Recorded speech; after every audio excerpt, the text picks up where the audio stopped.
সামনে যান, ফিতনা আপনার অর্থনীতির মধ্যেও আছে।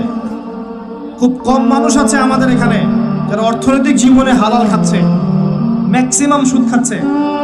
অনেকেই ঘুষ খাচ্ছি আমরা, অনেকেই দুর্নীতি করছে, অনেকে ঠকবাজি করছি, অনেকে মানুষের হক নষ্ট করছি না? কারো রিজিকে যদি একটা টাকা এরকম হারাম চলে আসে, এই রিজিক দিয়ে আল্লাহর ইবাদত করলে ইবাদত কবুল হবে না। খুব সাবধান।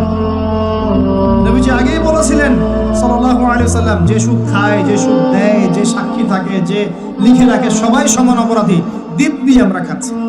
নবীজি বলেছিলেন সাল্লাল্লাহু আলাইহি ওয়াসাল্লাম, যেটা মায়ের সাথে জেনা করার মতো অপরাধ এবং আল্লাহ এবং তার রাসূলের সাথে যুদ্ধ করার মতো অপরাধ, দিব্যি আমরা খাচ্ছি।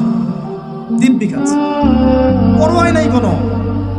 এক দিরহাম সুদ খেলে নবীজি বলেছেন সাল্লাল্লাহু আলাইহি ওয়াসাল্লাম 36 বার জেনার পাপ হয়, 36 বার। দিব্যি খাচ্ছে, কোনো পরোয়া নাই। তবে আলহামদুলিল্লাহ এখন এই কথাগুলো শুনে অনেক মানুষ সুদি কারবার থেকে সরে এসেছেন, আমি জানি। আমি দোয়া করি মন থেকে আল্লাহ পাক তাদেরকে বেহিসাব রিজিক দান করুন। রিজিকের মালিক কে ভাই?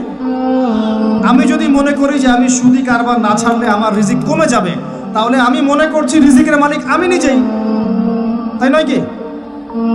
আল্লাহর উপর তাওয়াক্কুল করে ছেড়ে দিয়ে দেখেন, আল্লাহ পাক আপনার জন্য আসমান জমিনের বরকতের দরজা খুলে দেবেন।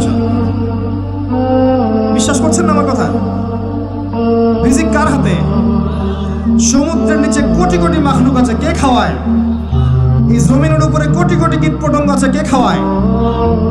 আপনি কি 10টা হাতির দায়িত্ব নিতে পারবেন? এই শত শত হাতিকে কে খাওয়ায়? গবাদি পশুকে কে খাওয়ায়? জীবজন্তুকে কে খাওয়ায়? এই পৃথিবীতে কোনো মানুষ না খেয়ে মারা যেত না যদি তারা আল্লাহর বিধান অনুযায়ী অর্থনৈতিক জীবন পরিচালিত করত। যদি ওরা সুদ না খেত, সুদ খাওয়ার পর রিজিক কমে গেছে, আর তারা যদি যাকাতটা ঠিক মতো দিত, তাহলে দেখবেন দারিদ্রতা বলে কিছু থাকতো।